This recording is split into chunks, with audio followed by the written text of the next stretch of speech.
नमस्ते बिहार, मैं हूं आपके साथ अली मतार। बुलेटिन की शुरुआत इस वक्त एक बड़ी खबर से करेंगे और यह बड़ी खबर सूत्रों के हवाले से है। चिराग पासवान की पार्टी एलजेपी में बड़ी टूट की खबर आ रही है। चिराग के चाचा पशुपति पारस की अगुवाई में टूट की खबर है। आपको बता दें, 5 सांसदों ने चिराग से अलग होने का फैसला लिया है। सूत्रों की माने तो यह बड़ी टूट हो सकती है। चिराग को छोड़ सभी सांसदों ने पशुपति पारस को अपना नेता माना है।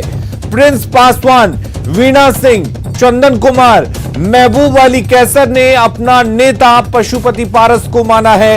एलजेपी के इकलौते विधायक राजकुमार सिंह जेडीयू में पहले ही शामिल हो चुके हैं। पशुपति कुमार पारस आज प्रेस कॉन्फ्रेंस करेंगे और औपचारिक घोषणा करेंगे। एलजेपी के राष्ट्रीय अध्यक्ष पशुपति कुमार पारस होंगे। सूत्रों के हवाले से बड़ी खबर आपको बता दें, दिवाकर हमारे साथ इस वक्त जुड़े हुए हैं। दिवाकर, आपसे जानना चाहेंगे, ये बड़ी खबर सूत्रों के हवाले से है कि बड़ी टूट हो सकती है एलजेपी में। कितनी पुख्ता मानी जाए और कितने बजे इसकी औपचारिक घोषणा हो जाएगी? देखिए, दोपहर 12 बजे के बाद कभी भी इसकी औपचारिक घोषणा हो सकती है और लगातार कवायद चल रही थी। विधानसभा चुनाव के बाद लगातार कई बार कई नेताओं ने लोजपा के जेडीयू के नेताओं से मुलाकात की थी और मैं आपको बता दूं कि हमारे सूत्र बता रहे हैं कि सभी सांसद चिराग पासवान को छोड़कर सभी सांसदों ने लोजपा के पशुपति कुमार पारस को अपना नेता माना है। मैं आपको बता दूं कि विधानसभा चुनाव से पहले पशुपति कुमार पारस ही बिहार प्रदेश अध्यक्ष हुआ करते थे लोजपा के, और जब रामविलास पासवान राष्ट्रीय अध्यक्ष हुआ करते थे तो जो बिहार में पार्टी जिसका मजबूत जनाधार बिहार में ही है, उसके प्रदेश अध्यक्ष हुआ करते थे पशुपति कुमार पारस, और पशुपति कुमार पारस ही सब कुछ कामकाज देखा करते थे। लेकिन विधानसभा चुनाव में सीटों के बंटवारे या एनडीए गठबंधन से बाहर निकल के चुनाव लड़ने का जो फैसला चिराग पासवान ने किया, उसके बाद से लगातार पशुपति कुमार पारस नाराज बताए जा रहे थे।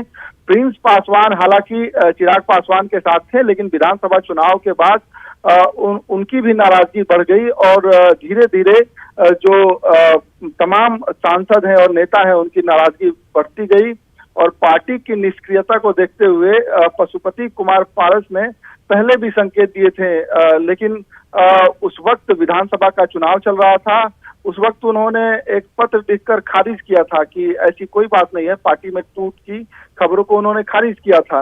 लेकिन अब ये खबर आ रही है कि पशुपति कुमार पारस ने लगभग ये तय कर लिया है और लोकसभा अध्यक्ष ओम बिरला को पत्र लिखकर वो अलग गुट की मान्यता की मांग भी कर रहे हैं। जी दिवाकर, न सिर्फ ये पार्टी के अंदर बड़ी टूट होगी बल्कि परिवार के अंदर भी टूट इसे कहा जाए तो गलत नहीं होगा।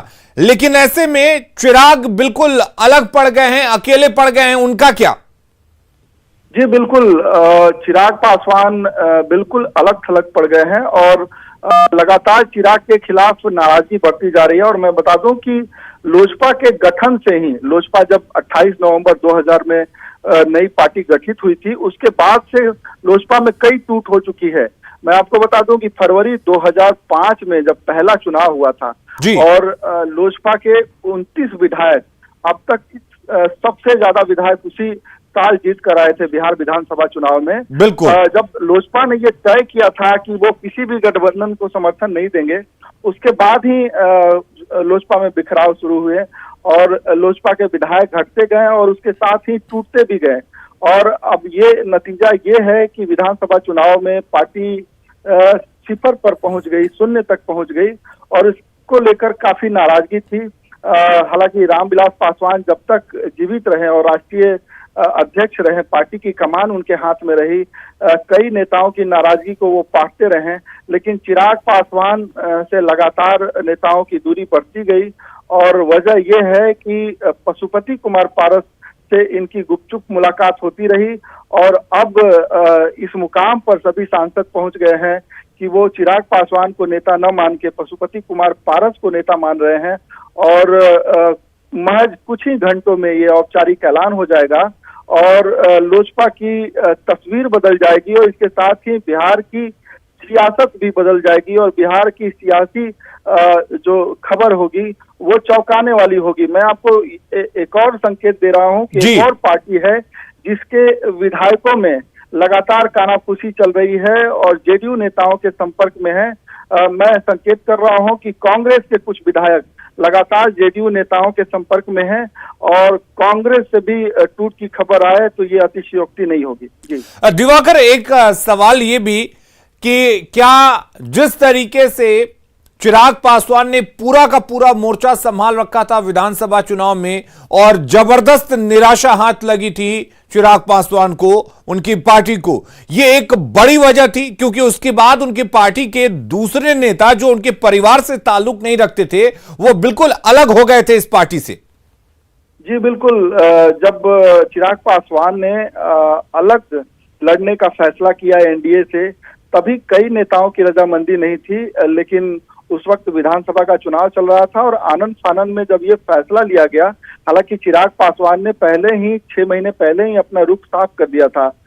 पिछले साल जब चुनाव हो रहे थे फरवरी में ही सरकार की नीतियों के खिलाफ चिराग पासवान ने मोर्चा खोल दिया था, लेकिन जब उन्होंने विधानसभा चुनाव के वक्त ये फैसला लिया कि 135 सीटों पर वो अपने उम्मीदवार खड़े करेंगे, कुछ बीजेपी के उम्मीदवारों के खिलाफ भी अपने उम्मीदवार खड़े किए, जेडीयू की सभी उम्मीदवारों के खिलाफ चिराग पासवान ने उम्मीदवार खड़े किए और ये बताया जाता है कि एनडीए के 42 उम्मीदवारों की जो हार हुई वो चिराग पासवान के अलग लड़ने की वजह से हुई। तो इसको लेकर नाराजगी थी और जेडीयू लगातार ये कोशिश में थी कि जो एलजेपी के सांसद हैं उनसे बातचीत किया जाए, एलजेपी के जो लीडर्स हैं उनसे बातचीत किया जाए और यही वजह है कि राजकुमार सिंह जो इकलौते विधायक थे वो जेडीयू का दामन थाम लिए। हालांकि उन्होंने कई बार फ्लोर पर जेडीयू का समर्थन किया तो एलजेपी ने उन्हें नोटिस भेजा और आखिरकार उन्होंने आखिरी नोटिस पर जेडीयू का रुख कर लिया। तो बिल्कुल, तो दिवाकर इंतजार करते हैं, पशुपति कुमार पारस प्रेस कॉन्फ्रेंस करते हैं, क्या कुछ प्रेस कॉन्फ्रेंस में कहते हैं और चिराग पासवान का भविष्य क्या होता है ये भी देखने वाली बात होगी। बहुत बहुत शुक्रिया आपका तमाम जानकारी देने के लिए, तमाम बातचीत करने के लिए। इधर सूत्रों के हवाले से एक और बड़ी खबर है, बिहार में 16 जून से अनलॉक 2 लागू हो सकता है। सीएम ने मंत्रियों और अधिकारियों से फीडबैक लिया है कि सूबे में क्या कुछ हालात हैं और खुद निरीक्षण के बाद स्थिति पर चर्चा की। आज कोरोना क्राइसिस मैनेजमेंट ग्रुप की बैठक है जिसके बाद अनलॉक 2 का ऐलान हो सकता है। बिहार में फिलहाल 15 जून तक अनलॉक 1 है और 16 जून से अनलॉक 2 लागू हो सकता है।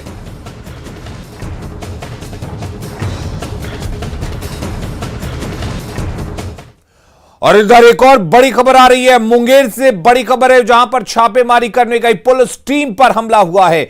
ग्रामीणों ने पथराव किया है, लाठी डंडे से भी पुलिस टीम पर हमला किया गया है। पुलिस टीम पर गोली चलाने की भी सूचना है। 7 पुलिसकर्मी गंभीर रूप से जख्मी हुए हैं। आपको बता दें कि एक की हालत उसमें ज्यादा गंभीर बताई जा रही है। गंभीर पुलिस जवान को भागलपुर में इलाज के लिए भर्ती किया गया है।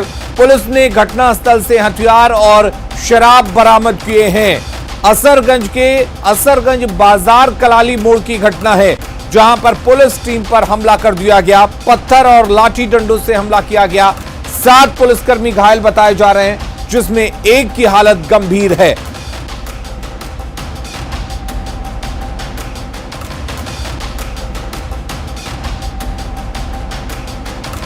अरुण हमारे साथ जुड़े हुए इस खबर पर ज्यादा जानकारी के लिए। अरुण, पूरा मामला क्या है?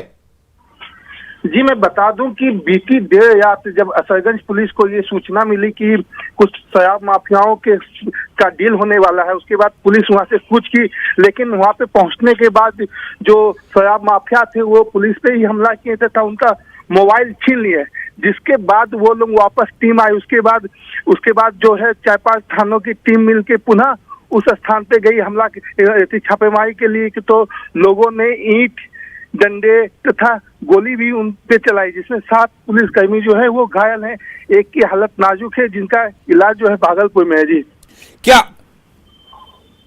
क्या उन लोगों की पहचान हो पाई है जिन्होंने ये हमला किया था?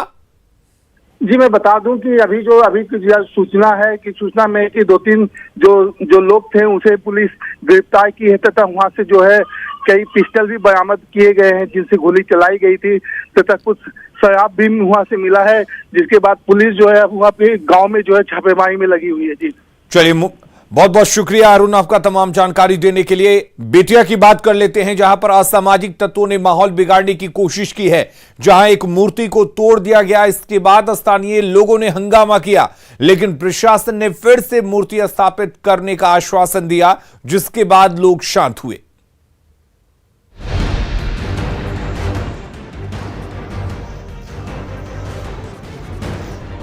सड़क पर आगजनी की ये तस्वीरें बेतिया की है। दरअसल बेतिया नगर थाना के बसवरिया धुनिया टोली मोहल्ले में असामाजिक तत्वों ने मंदिर में स्थापित भगवान की मूर्तियों को क्षतिग्रस्त कर दिया, जिसके बाद लोगों का गुस्सा फूट पड़ा है। आक्रोशित लोगों ने सड़क पर आगजनी कर अपने गुस्से का इजहार किया। गुस्साए लोगों ने असामाजिक तत्वों की तुरंत गिरफ्तारी की मांग की है। हम लोगों को ऐसा प्रतीत होता है कि ये उन्हीं लोगों का काम है जो सद्भाव यहाँ का सांप्रदायिक सौहार्द बिगाड़ना चाहते हैं, और हम लोग यही मांग करते हैं कि इस मंदिर को पूर्णतः सुरक्षित किया जाए, चारों ओर से बाउंड्री वाल हो, CCTV भी लगे। हालांकि लोगों के हंगामे की सूचना के बाद बड़ी संख्या में पुलिस बल मौके पर पहुंच लोगों को समझाने की कोशिश की। यहाँ पे ऐसा आया है मामला, प्रकाश सामाजिक तत्व द्वारा तोड़ दिया गया है। हम लोग पूरी सच्चाई का पता लाने का प्रयास कर रहे हैं। दरअसल राम जानकी मंदिर के आसपास का इलाका नशेड़ियों के लिए नशा करने का अड्डा बनता जा रहा है, लिहाजा लोग मंदिर की चारदीवारी की मांग कर रहे हैं। फिलहाल तनाव को देखते हुए मौके पर भारी मात्रा में पुलिस बल की तैनाती की गई है। न्यूज़ 18 के लिए बेतिया से प्रफुल्ल कुमार की रिपोर्ट। और उधर बांका में मानवता को शर्मसार करने वाला वीडियो सामने आया है। चांदन नदी में शव फेंकने का वीडियो वायरल हो रहा है, जिसके बाद कई तरह की चर्चा है।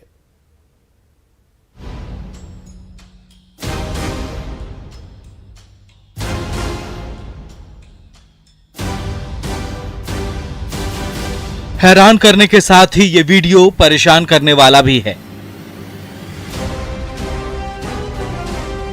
बांका में चांदन नदी में शव फेंकने का ये वीडियो खूब वायरल हो रहा है।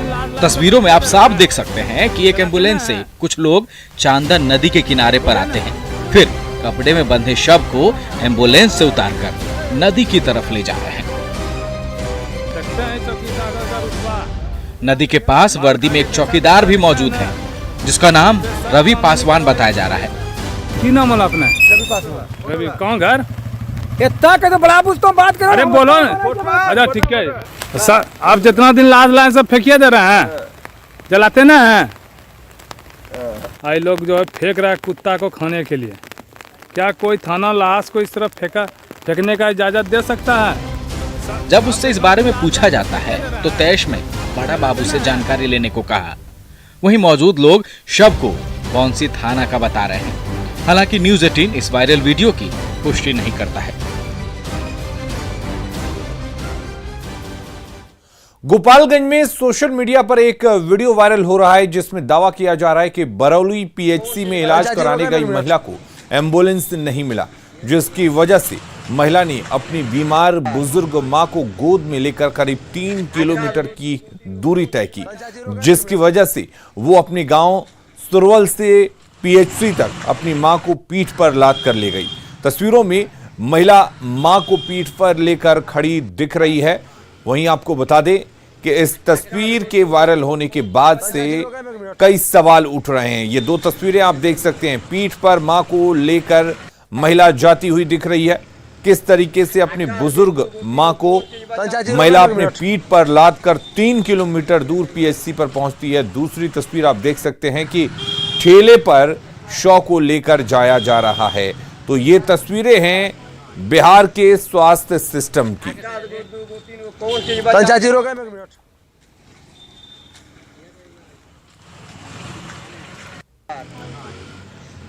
और वहीं गोपालगंज से भी ये दूसरी तस्वीर आप देख रहे हैं, जहां पर एक युवक की मौत हो गई। युवक कई दिनों से बीमार था और सदर अस्पताल में उसकी मौत हुई। इसके बाद उस शव को ठेले पर लेकर जाया गया। तो ये दोनों तस्वीरें गोपालगंज की हैं। जमुई के चंद्र मंडी में बाइक चोरी के आरोप में 2 युवकों को लोगों ने जमकर पीटा। बताया जा रहा है कि बासुकी टांड में बाइक चोरी करते 2 युवकों को ग्रामीणों ने रंगे हाथों दबोच लिया। उसके बाद ग्रामीणों ने दोनों की जमकर पिटाई की, फिर पुलिस के हवाले कर दिया। पकड़े गए दोनों युवक देवघर के रहने वाले हैं। बताया जा रहा है कि बासुकी टांड में लगने वाली हटिया में आधा दर्जन बाइक की चोरी हो चुकी है।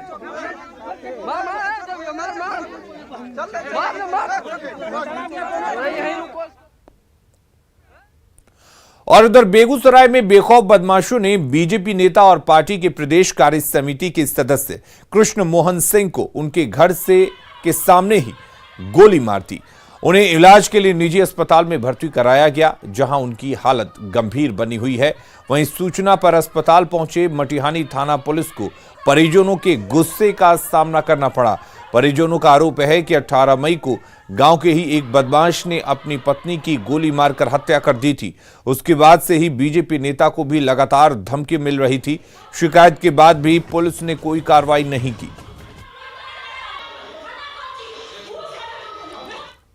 खत्म होने के बाद यह मालूम चला था और कचहरी में भी आते थे। कुछ इनके पारिवारिक डिस्प्यूट थे जिससे यह परेशान रहते थे। ब्लॉक में भी इनका चल रहा था, थाना भी दौड़ रहे थे, एसपी को भी गुहार लगाए हुए थे सुरक्षा के दृष्टिकोण से। और उसी कड़ी में यह देखा जा रहा है इस घटना को, आज की घटना को। प्रशासन अगर कार्रवाई नहीं कर रही थी तो ये तो जांच का विषय है कि अगर पूर्व में या जैसे कि अभी यहाँ भी मालूम चला कि इन्होंने अपनी सुरक्षा के लिए पूर्व में पुलिस प्रशासन को लिखा था आवेदन। पूर्व सीएम जीतन राम मांझी के बांका ब्लास्ट को लेकर की गई बयानबाजी, तेज प्रताप यादव से मुलाकात और फिर मंत्री मुकेश सहनी के 19 लाख रोजगार को लेकर दिए गए बयान के बाद कांग्रेस ने भी हम और वीआईपी पर डोरे डालना शुरू कर दिया है। अजीत शर्मा ने हम और वीआईपी से अपील की है कि वो एनडीए से अलग होकर बिहार में महागठबंधन की सरकार बनाए। बिहार की जनता विधायकों को चुनती है अपने विकास के लिए, अपने क्षेत्र की कठिनाइयों के लिए, और अभी एनडीए की सरकार में कोई विकास नहीं हो रहा है। कोरोना काल में संक्रमण जो हो रहा है, संक्रमित लोग, उनका इलाज सही ढंग से नहीं हो रहा है। आदरणीय मांझी जी और आदरणीय सहनी जी को भी सम्मान और उनके विकास की बात नहीं सुन रहे हैं। तो मैं चाहता हूं कि आज सब विधायक इस चिंतन करें कि जनता को जवाब देना आए, मिलजुल के महागठबंधन की सरकार बनाएं और बिहार के विकास की एक नई ऊंचाई तक ले जाएं, क्योंकि माननीय नीतीश कुमार जी और भारतीय जनता पार्टी विकास नहीं कर पा रही है। नरकटियागंज में वाल्मीकि टाइगर रिजर्व से भटककर एक लेपर्ड कैट रिहायशी इलाके में पहुंच गया, जिससे इलाके में अफरा तफरी मच गई। ग्रामीणों ने वन विभाग को खबर दी, जिसके बाद लेपर्ड कैट को रेस्क्यू कर लिया गया और फिर टाइगर रिजर्व में छोड़ दिया गया। दरअसल गांव के लोगों ने लेपर्ड कैट को तेंदुआ समझ लिया। फिशिंग कैट एक पेड़ पर बैठा था। ये जानवर खरगोश, चूहा और मछली समेत दूसरे छोटे जानवरों को खाता है।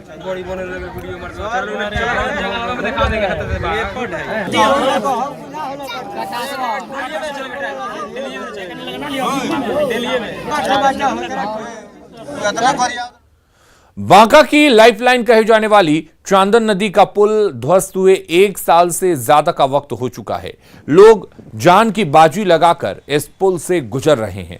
प्रशासन ने एक डायवर्जन बनाया है, लेकिन लोगों का कहना है कि डायवर्जन पर पानी बह रहा है और वो कभी भी टूट सकता है।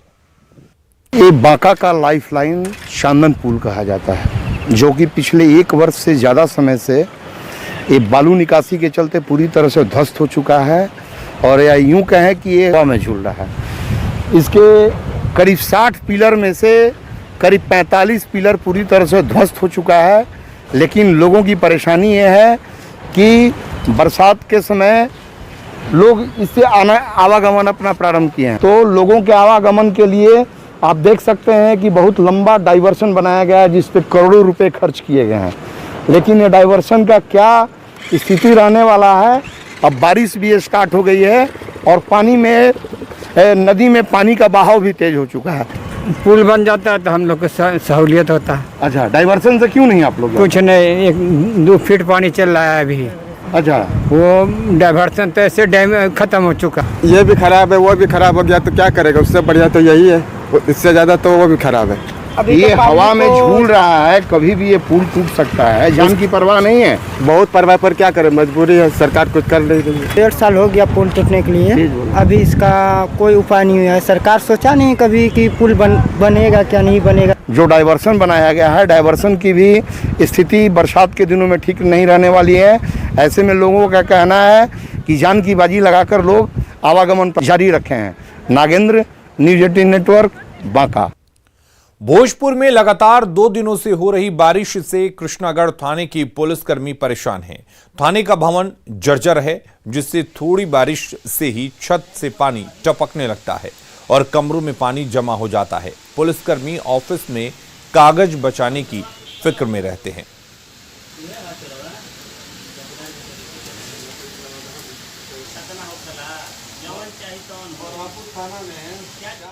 खबरें लगातार जारी रहेंगी, आप बने रहिए न्यूज़ 18 बिहार झारखंड के साथ।